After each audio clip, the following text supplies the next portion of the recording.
Hey guys, IceWire here and welcome back to the channel once again. And today I have some Outer Worlds related news for you. Today we're going to be taking a look at a little article titled The Outer Worlds, Obsidian praises Private Division's QA handling.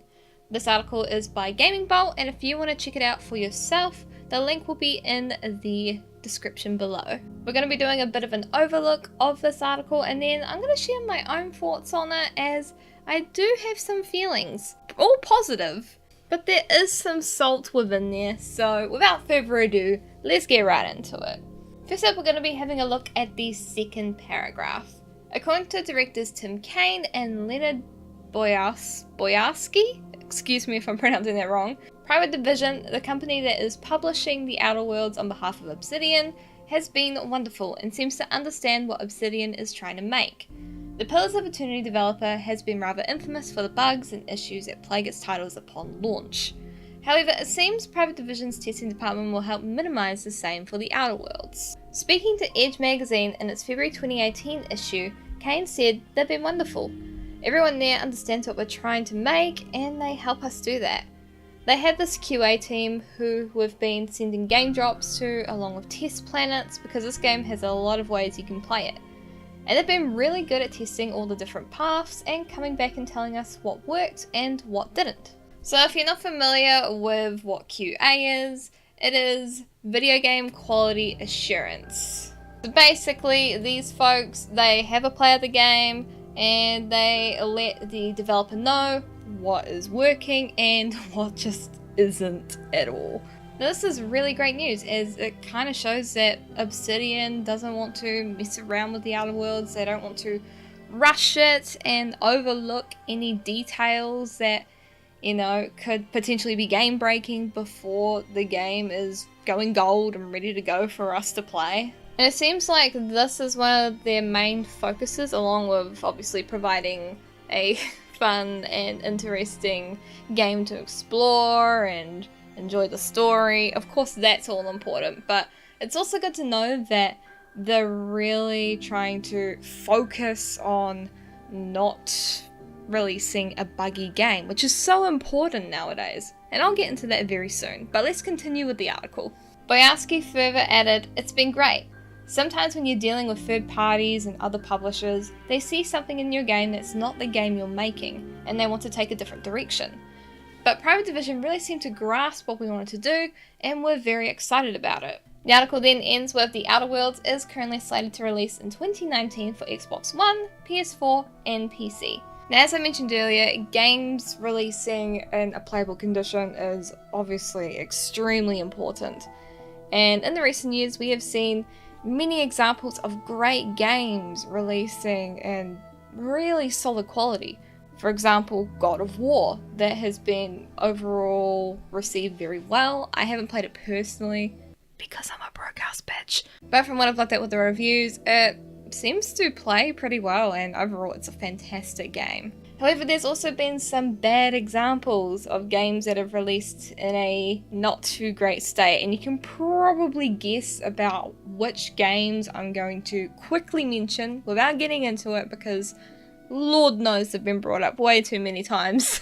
First up, of course, is Mass Effect Andromeda, and of course recently Fallout 76. Now obviously with the first mentioned example, there was a ton of backlash for that. Now of these examples, you know the overall reception for each of them, particularly recently with Fallout 76. And I'm not always going to mention Bethesda within an Outer Worlds video because they're not the focus, it's the Outer Worlds that's the focus. But it's also good to just mention that, hey, this is an example of a game that hasn't released in great condition, and we should take note of that while talking about this subject. With the Outer Worlds, it's good to know that they are really honing in and focusing on not making this a buggy game.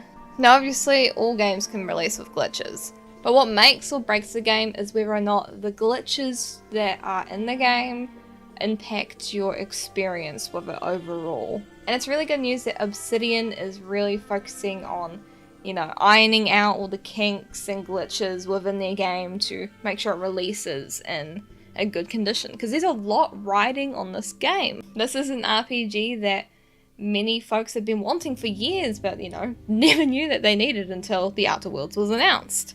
A lot of us have been missing that old school solid RPG experience, and it's cool that we're going to be getting that potentially with The Outer Worlds this year.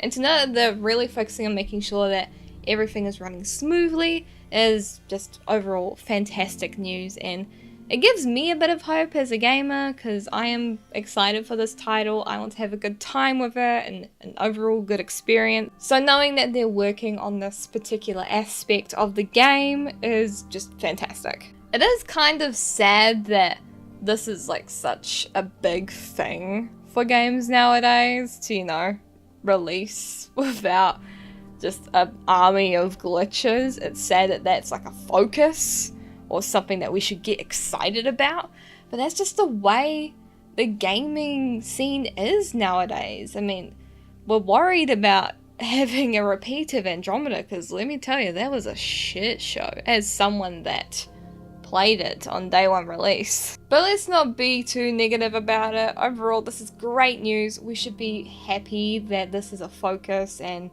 that they are focusing on this. And overall, things are looking good for this game. And that is the end of this video for today. Thank you so much for tuning in, and I'd love to hear what you're thinking down in the comments below.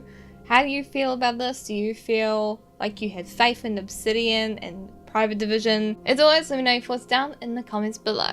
Consider supporting me on Patreon, as it fuels the growth of my content's quality and the variety and production of said content that you guys get to see all here on the channel. And of course, a massive thank you to my current patrons, of course. They are Cosmoronic, Nicholas Montoya, Caroline Richardson, Puladora, and Kay. And if you want to see your name shouted out at the end of the video like these guys, do hop over onto Patreon and have a look around at the cool rewards on offer. And as always, it is IceWire signing off, and I'll see you introverts later next time on the channel.